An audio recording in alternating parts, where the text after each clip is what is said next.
সম্মানিত উপস্থিতি, আপনি সারাদিন সিয়াম পালন করলেন, এবার আপনাকে ইফতার করতে হবে, এটাও ইবাদত। এমনকি আপনি নিজে যদি এই ইফতার করেন, আরেক ভাইকে আপনি একটি খেজুর দিয়ে ইফতার করাতে পারলেন, এটাও আপনার জন্য ইবাদত।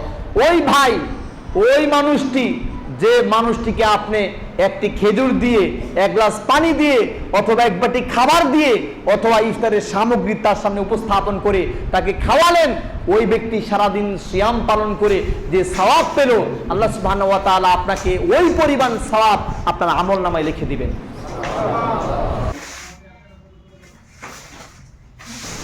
সম্মানিত উপস্থিতি, আপনি সারাদিন সিয়াম পালন করলেন, এবার আপনাকে ইফতার করতে হবে, এটাও ইবাদত। এমনকি আপনি নিজে যদি এই ইফতার করেন, আরেক ভাইকে আপনি একটি খেজুর দিয়ে ইফতার করাতে পারলেন, এটাও আপনার জন্য ইবাদত। ওই ভাই, ওই মানুষটি, যে মানুষটিকে আপনি একটি খেজুর দিয়ে, এক গ্লাস পানি দিয়ে, অথবা এক বাটি খাবার দিয়ে, অথবা ইফতারের সামগ্রী তার সামনে উপস্থাপন করে তাকে খাওয়ালেন, ওই ব্যক্তি সারাদিন সিয়াম পালন করে যে সওয়াব পেল, আল্লাহ সুবহানাহু ওয়া তাআলা আপনাকে ওই পরিমাণ সওয়াব আপনার আমলনামায় লিখে দিবেন।